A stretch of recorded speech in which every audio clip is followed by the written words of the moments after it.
Hello and welcome to The Luxury of Choice, a B2B sales skills and tips podcast brought to you by the training team at George James Limited. My name is Steve Vaughan. I'm a senior sales trainer for George James, as well as the host and producer of this podcast. This is our latest mid-month interview show when I interview a subject matter expert in a field that I think you, the listener, will find of interest and the topic of value. Today, my guest is Luke Evans. Luke is the founder of Heddway, a new business specializing in mental fitness. Luke, welcome to the podcast and thanks for your time today. Hi, Steve. Pleasure to be here. So I guess my first question is what is mental fitness? What is mental fitness? It's a good place to start, It isn't probably it? is, yeah. Yeah. So my definition of mental fitness is the capacity to maintain emotional balance, stay resilient, and remain focused and optimistic amid life's challenges. Okay, great. So let's wind back a little bit. So you and I got to know each other, I guess, a couple of months ago when you joined remotely a George James training team meeting. And we're all super impressed by yourself and your enthusiasm, your passion. And I really want to explore that today on the podcast to find out a bit more about what it is that makes you passionate about what it is you do. So if we can, what I'd like to do is go right back. Because when we met you on that Zoom call, you told a story or your story of your life and what brought you to where you are now. So perhaps, you could just in your own words go back about your life and what made you eventually come to start a company specializing in mental fitness. Yeah, absolutely.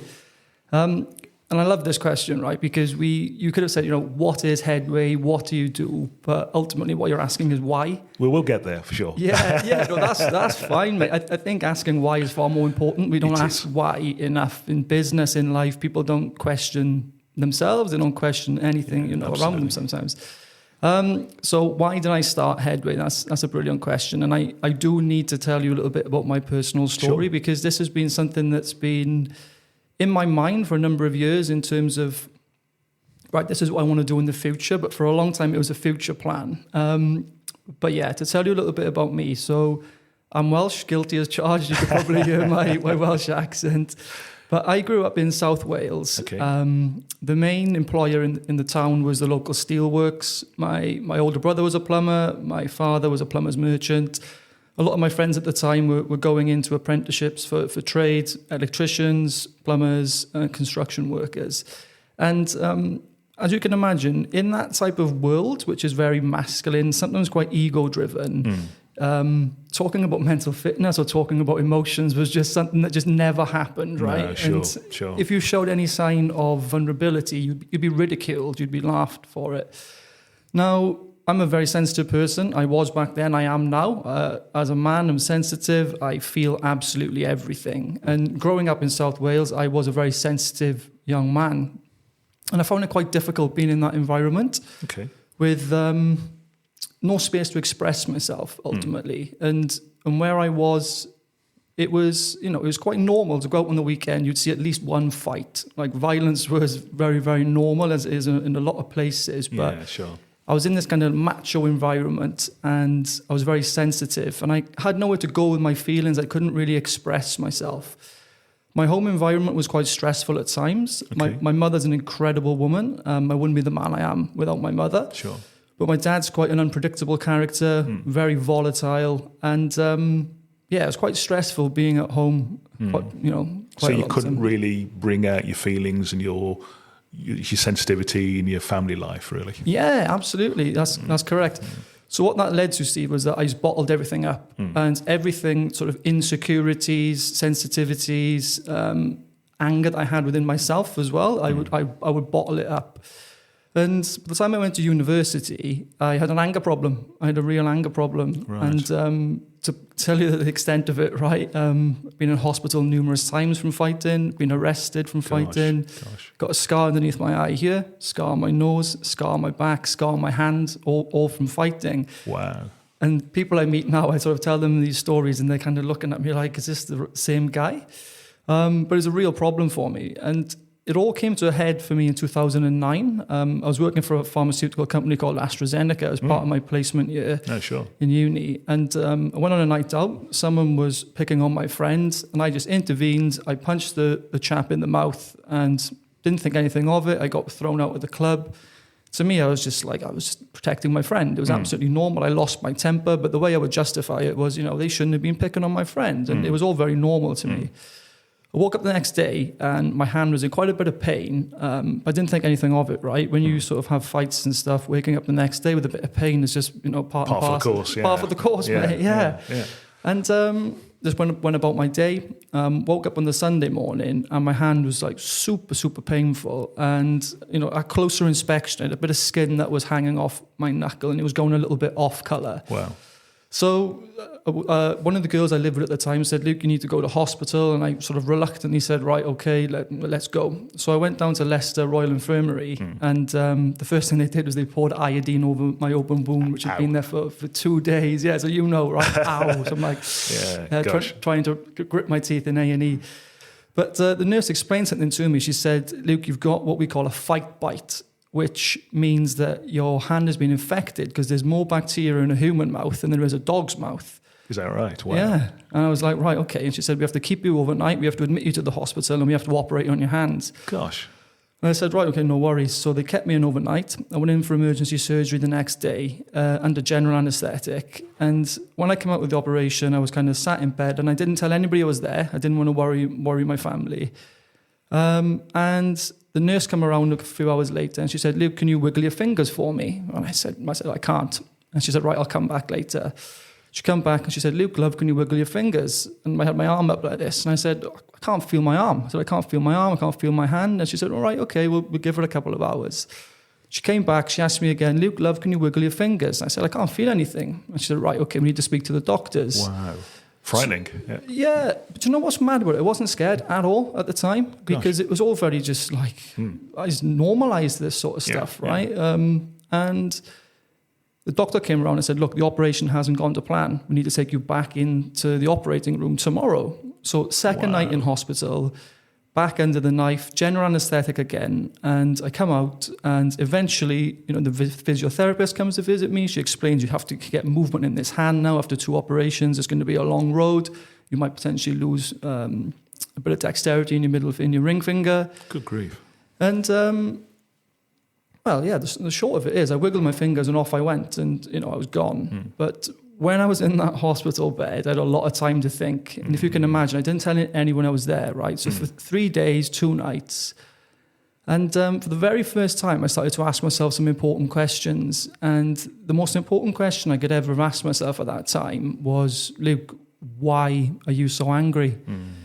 And I just, for that point, for the first time in my life, I got curious, not furious. And I started to think about, okay, well... Oh, a great way of putting it, yeah. Yeah, I think that was a huge catalyst for me, Steve, just asking myself questions. Because quite often, I would say, well, it's all external, right? It's his fault. That guy did this to my friend and I was protecting my friend. Everything's external. I'm just reacting. But no, it's, okay, well, look internally. Why did you react like that? What happened to you in that moment? And it was quite interesting, right? Because I wasn't even in the fight. I was completely removed. I wasn't even arguing with this chap. So do you think that was from your upbringing, from your background, from your growing up as a kid, as you said, in that kind of macho, masculine environment? Yeah, absolutely. Okay. So it was like it was 2 things going on. Firstly, I saw someone unable to defend themselves almost, and that triggered something in me which I didn't like, someone being bullied, which I'd kind of, growing up in the environment I'd seen that a lot and I didn't think it was right. Yeah, understood.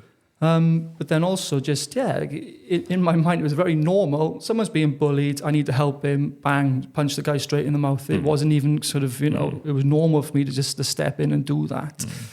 But yeah, I started to ask myself, why are you so angry, Luke? And that was probably, how old was I then? I was late teens, maybe 20. Okay. 21 maybe. And I went on a journey, right? Honestly, probably 4 years maybe, where I just lived inside of my head trying to work this out on my own. And I actually went from a place of being out of control of my temper to being completely in control. I worked through all of my anger. I worked out what triggered me and I just did everything in my head. So did you get any counselling or any sort of therapy or any external support on this, or was this something you were just processing in your own mind, in your own head? I wish I got therapy, Steve. I wish I got therapy earlier than I did. I went to therapy probably 5 or 6 years later. Okay. And And it was quite interesting because I sat down with the therapist and I explained everything up until that point that had happened in my life. And even the therapist said to me, "Oh, can I just check if you had therapy before?" And I said, "No, I haven't." And he said, "Oh, I can't believe that you can rationalize all of this." Incredible. And then at the end of the session, he asked me for a second time. He said, "Can I just confirm you've never had therapy?" I said, "This is my first session ever." And he said, "Wow, that's remarkable." But I wish it wasn't, Steve, because it's weird. I've got mixed feelings. I'm proud in the way that I processed it on my own, but I'm also a little bit sad because if I went and reached out for help sooner, I wouldn't have had those 4 years of just pure... Internalizing almost, yeah. Internalizing, yeah. I lived in my head.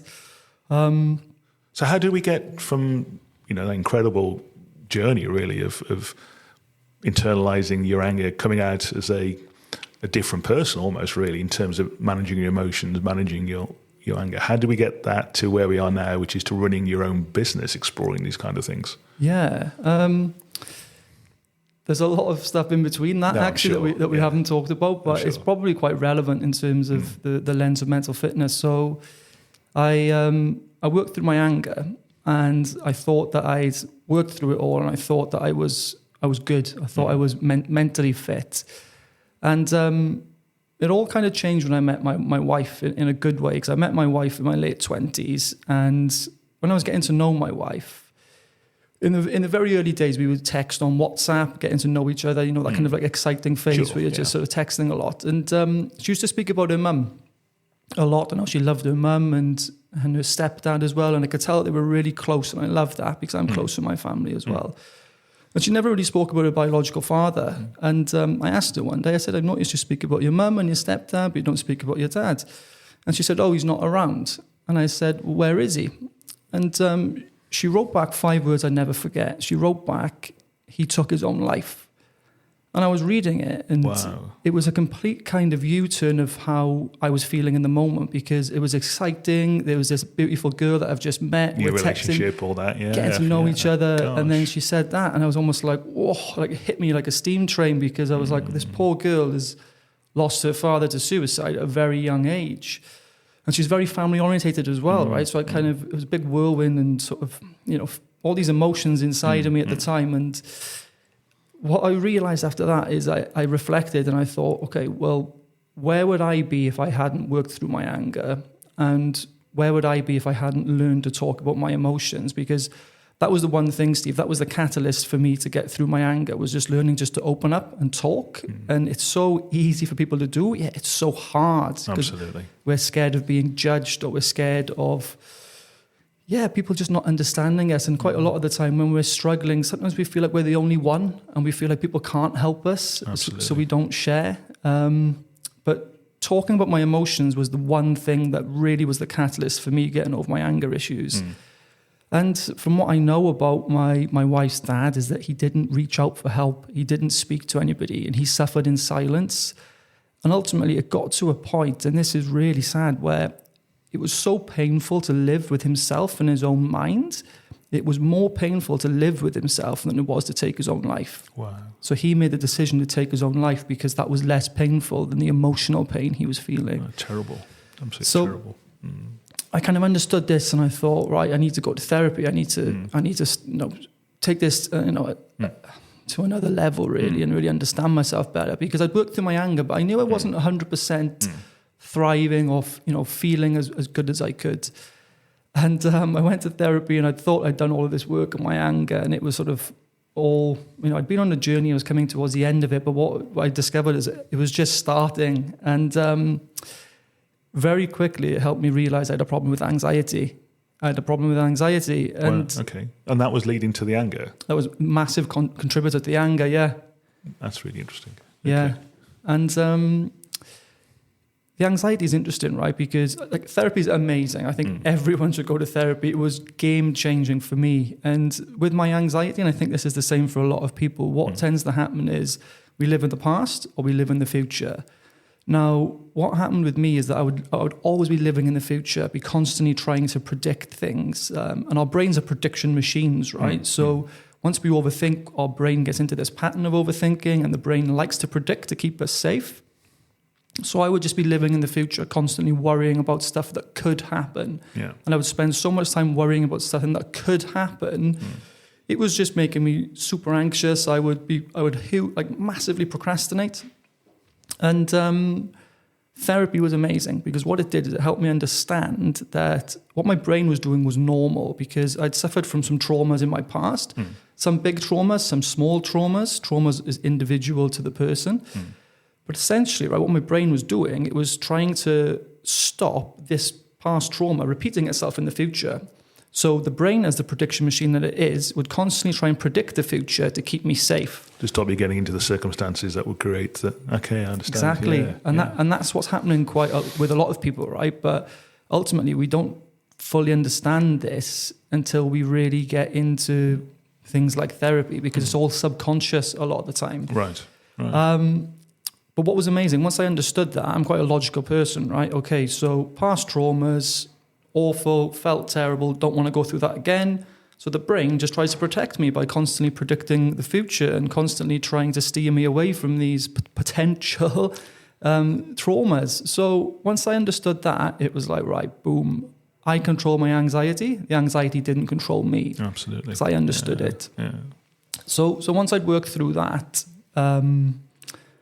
again, I was making progress. I was feeling really good. I got into meditation around that time. Okay, interesting. The therapists, I've seen multiple therapists, but the first one was a mindfulness expert as well, and he sort of steered me towards mindfulness. Couldn't really pick it up. He said, "Oh, go and read this book," and it just didn't work for me. Right, I can't just go and read a book and suddenly start meditating. No. I eventually did a course, and when I did the meditation course, it was phenomenal in the sense that it helped me focus, and it helped me kind of like eradicate a lot of this noise, but it really helped me focus, which for business is perfect because, if you're more productive, your output is greater. Absolutely, yeah. But I got this secondary benefit that I'd never signed up for, right? I didn't know that was coming. But what meditation did is it helped me understand the voice in my head, and it helped me understand the way I was speaking to myself. Does that resonate with you? When I say voice in your head... Yeah, I think we've all got one, haven't we? Yeah, we've all got one. It was amazing, right? I was doing a gig in Paris last week, and I talked about the voice in your head, and I said, put your hand in the air if you resonate with the voice in your head. And everybody that doesn't put their hand up, you see them thinking. And I'm like, right, by the way, those people that don't resonate, are you saying to yourself now, oh, I haven't got a voice in my head? Because that is the voice in your head. You see what I mean? And then people just start laughing. Because everyone's got this voice in their head. Of course. And if you're thinking, I don't know if I've got a voice in my head. Like, that is the voice, right? What I realised, it cracks me up. And you see people think, one guy scratched his head down the front. He was like scratching his head thinking about it. It's like something from a cartoon. But what I realised from that experience of meditation and becoming more aware of my thoughts was how I spoke to myself. And I was incredibly critical. I would beat myself up all the time, right? And if I spoke to a friend the same way that I spoke to myself internally, I'd have no friends. Because I was critical, I was harsh, I was horrible. And I thought, right, I need to change the way I speak to myself. Right. And that was the whole journey for me with meditation. And the first thing I did actually is I banned the word should, because I used to say constantly, oh, you should have done that, you should have done that, or you should have done that differently. And what that means is that everything that I did wasn't good enough. I wasn't good enough. I'd beat myself up after everything. So once I realized the power of speaking to myself in a more positive way, I was kind of on this path of, right, I've got through my anger, I understand my anxiety, I've found this amazing tool in meditation that really helps me. And I thought I was doing pretty well. And then something hit me like a ton of bricks, and I think it helped hit a lot of people. And that was COVID-19. I got wiped out by that. Because oh, really? Well, you got COVID yourself, and I did get COVID, yeah. But when I say wiped out, I kind of mean just sort of mentally, I just got completely floored by it because I'm an extrovert, right? I get my energy from being around other people. So put me in a room for a few hours, I'm going to get bored. I'm going to start scratching the walls. But to do that for a couple of years was really, really tough for me. But sure. Same here. Yeah, I say that like I'm the only one, right? It wasn't easy for anybody. Sure. Yeah. But what was particularly difficult about that time, Steve, was that we lost my father-in-law under pretty traumatic circumstances right at the beginning of lockdown. What was so tough about that was I had to watch my wife say goodbye to the second father that she's had before the age of 30. And the circumstances were quite traumatic. And then that happened. And then like lockdown comes in, right? So I became depressed for 2 years. And I didn't know I was depressed until I came out of it. But, you know, at my worst, I was laying on the floor of my office in my flat, completely paralyzed, unable to move, laying there in the fetal position, just looking at the wall, completely paralyzed. Wow. And I would do that. It happened to me a few times. I'd go in, I'd close the door, I'd lie down, and I'd be so unable to process what was happening. I had nothing inside of myself. I was so overwhelmed that I just couldn't move. I was paralyzed. And I would lay there until I had enough energy to drag myself up off the floor. I would literally swallow my fears, my insecurities, my worry. And I would open the door and I'd go back out into the house. And the reason I did that, and the reason I sort of suffered in silence, if you like, is because my view of a husband is to be there to support his wife, to be strong. And I've always had this, right? Growing up, I was always the carer in my family. I was always the one that would sort it out or look after people or resolve issues. Yeah. And I thought, right, my wife was going through this awful time. I need to support her. And the mistake I made, Steve, was that I gave my wife absolutely everything that I had. The mistake wasn't supporting my wife. I love my wife more than I could ever express. The mistake I made was giving her absolutely everything that I had, because I had absolutely nothing left for yourself. For myself. Yeah. And I remember it vividly. I can see where I was. She went out one day for a walk, and I was in the kitchen. And after she left, I just burst out into tears. I was just so scared, worried, upset, exhausted. I just didn't know what to do, and I just burst into tears. And I'm not someone that cries a lot. And my wife came back in. She'd forgotten her jacket. And she came into the kitchen and she saw me crying, and she said, like, "Oh my God, like, what's happened? Is everything okay?" And for the first time in 2 years, I looked at her and I said, "No." I said, "I'm not okay." I said, "I'm so worried about you, and I'm so tired, and I'm just depleted." And what happened next, Steve, was really surprising to me, because I thought that I needed to protect my wife from all of these fears, insecurities, anger, exhaustion. From yourself, you mean? Or? So I just felt that my wife's processing the death of her stepfather, which is incredibly painful when you think about what she'd already been through, the loss of her biological father.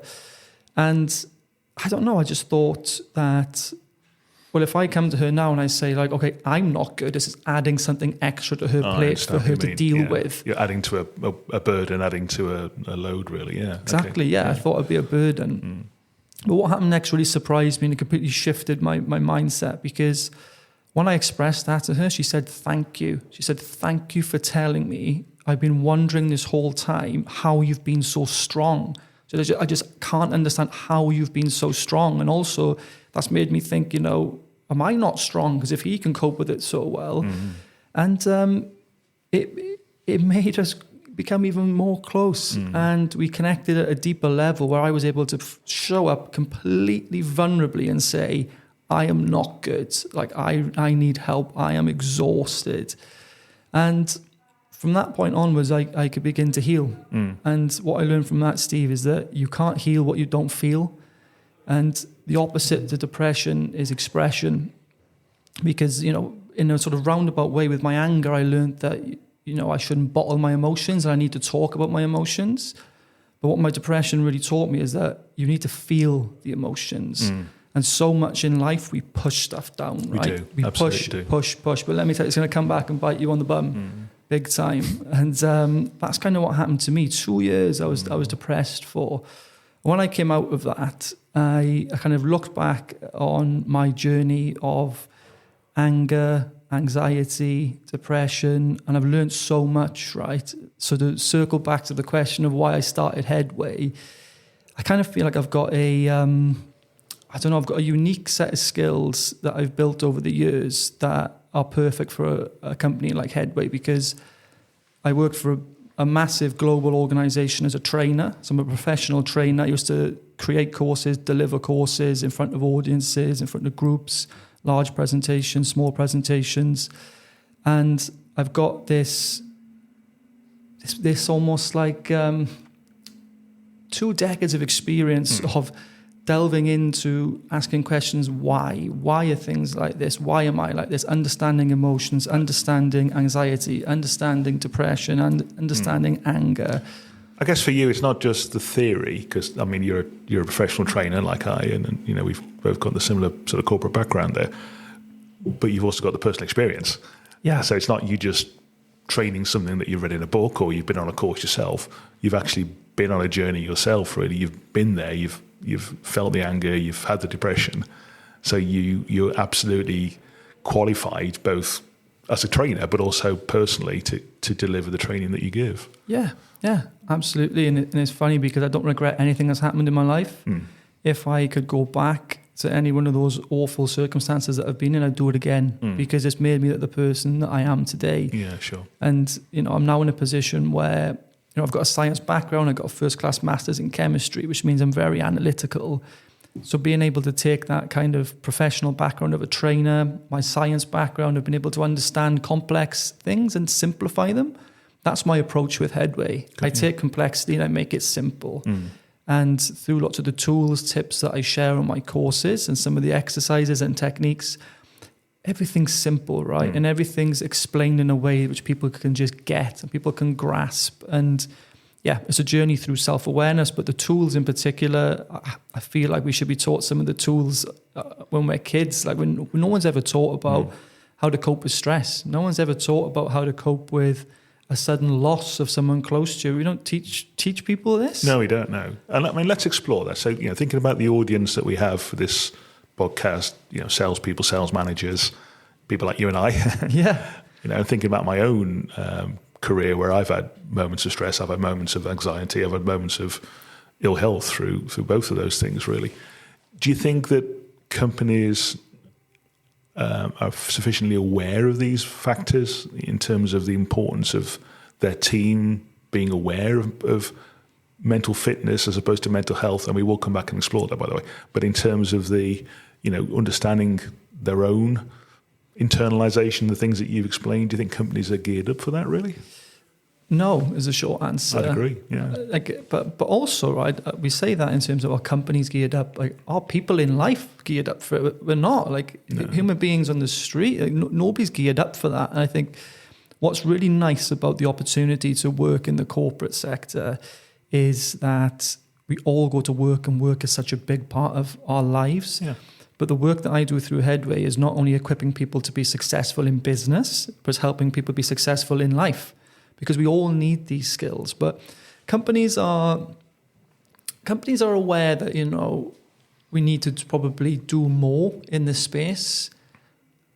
Are there enough options out there for companies to actually make a real difference? I'm not sure. Sometimes companies will book a guest speaker to raise awareness, but after that guest speaker leaves the room, you know, what are the company left with? Do they actually have tools that they can implement that will help in the long term? I'm not sure. So I think you're right. Yeah, I think you're right. And being able to provide that sort of first line of or first port of call for their team, really, when the member of the team is having issues, really, knowing where to go and creating the environment that it's okay to say, you know, I'm struggling, I need some help.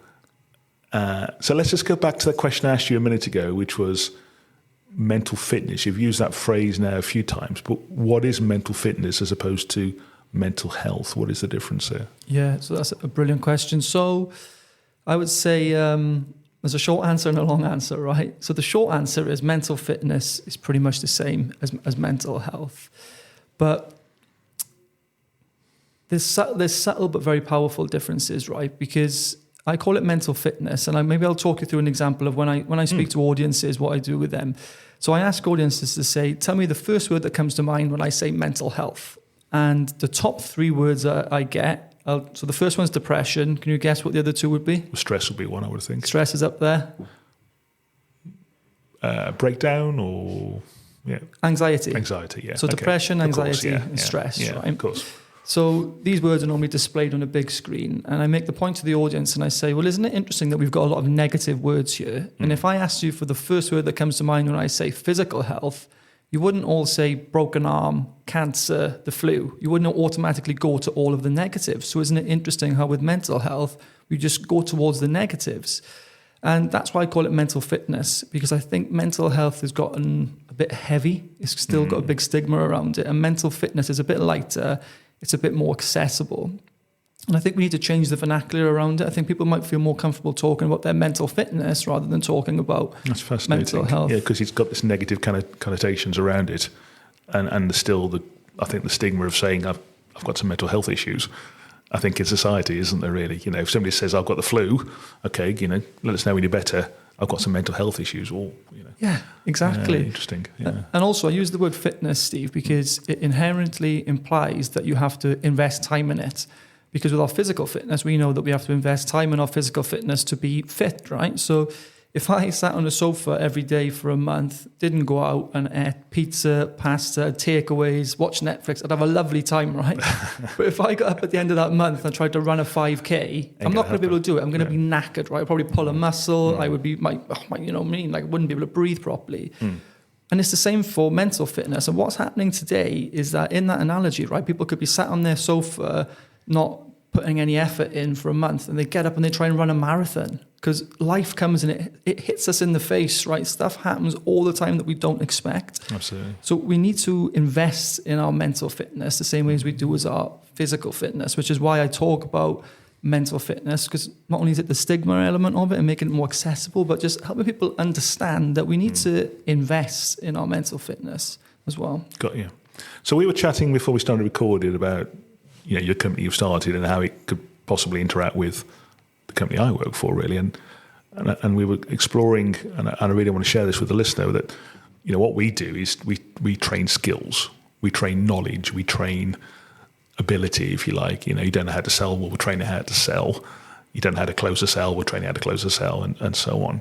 But what we can't train is the approach or the willingness sort of side of things.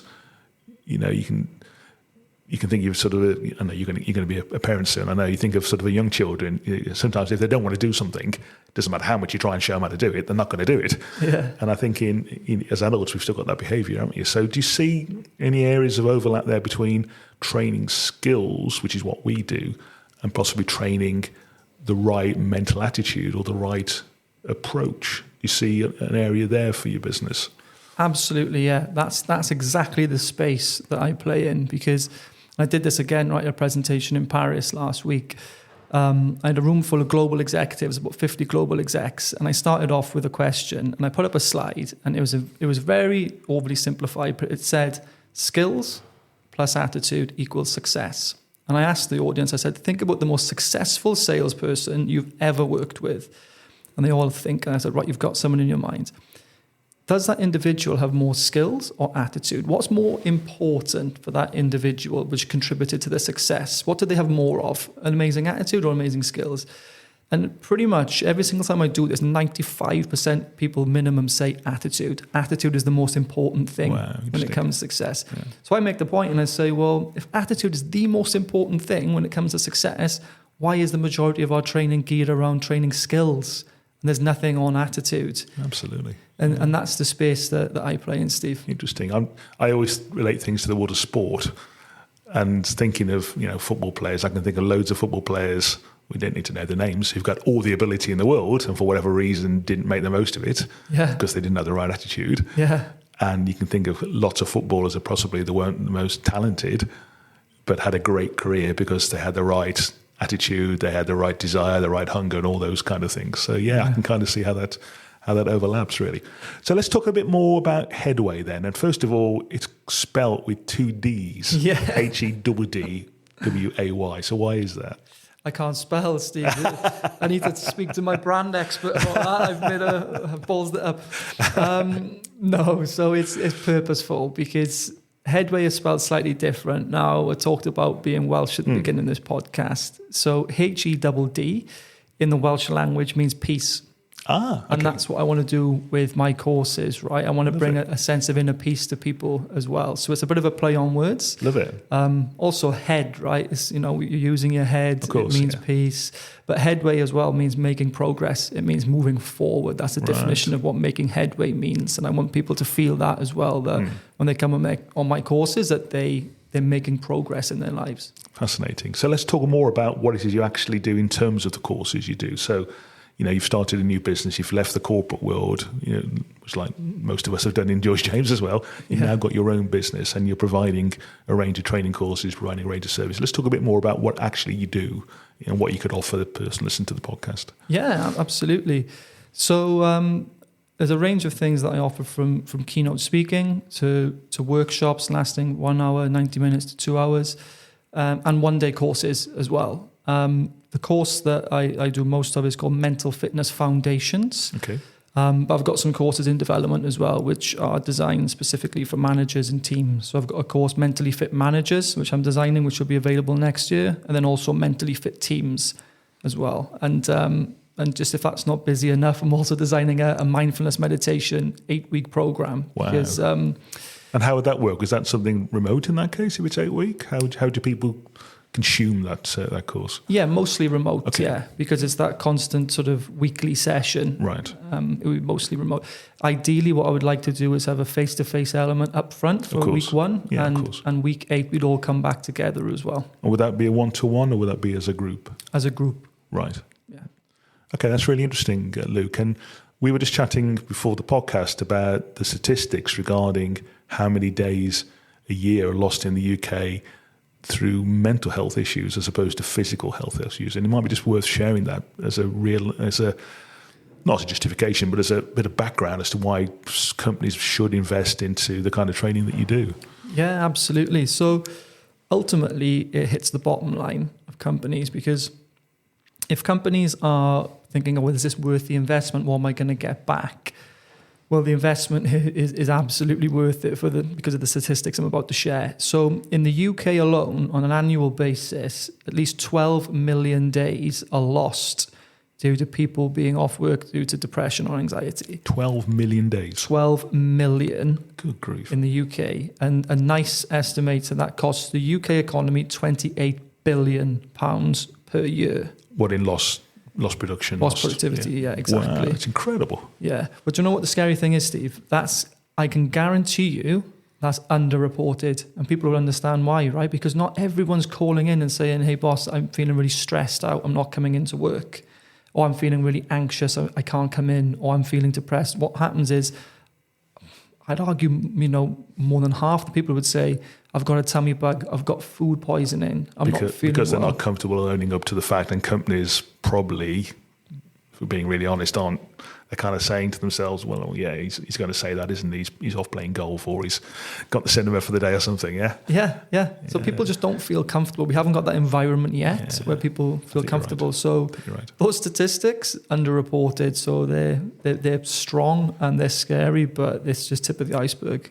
So there's a real return on investment there for the kind of training that you can provide in terms of lost productivity, lost days. 100%, yeah. So the training would reduce absenteeism, which means that it helps people feel healthy. They come to work, they don't have to take time off. When they're in work, they're more productive, because guess what? Happier employees, healthier employees are more productive. Yeah, of course. And also there's a huge piece about employee retention. Companies will have a very keen eye on their attrition rates, and it's expensive to recruit people. I've seen statistics of 30 grand at least to recruit a new hire. I've seen completely, yeah. And I've seen numbers north of that, right? In the industry that I used to be a part of, it was closer to 80, which is ridiculous. So yeah, keeping your employees happy and having a good company culture, which means you haven't got people leaving all the time. You stop one person in a year from leaving, you can earn back the money from one course 10 times over. Absolutely. So look, it's been fascinating getting to know you better now and finding out more about your personal journey and what's got you to the position where you've formed your own company. I'm sure there's going to be lots and lots of interest in the services and the training that you provide. Where's the best place for the listener to find out more? LinkedIn, I would say. So if you just search Luke Evans Heddway, and remember I can't spell, so Heddway is different with a H. Double D, two Ds. Yeah, exactly. Or headway.com, my website. And your website's I think, on the way, because you're a new business, so the website's coming anytime soon, I think. It's available as a landing page at the moment, but we're expanding it out. Yeah. So for now, LinkedIn. LinkedIn for now. Fantastic, Luke. Really enjoyed chatting with you today. Thanks for being on the show. Oh, it's been a pleasure. Thank you so much for having me. So, I hope you've enjoyed this episode of The Luxury Choice. And if you have, don't forget to subscribe to the show if you haven't done so already. And if you use Apple Podcasts or Spotify, then we'd love you to leave us a review. It really does help us in lots of mysterious ways. I'll be back in 2 weeks' time with my colleagues Jonathan and Prue, when we'll be discussing another aspect of B2B technical sales. Until then, happy selling, and I'll talk to you soon.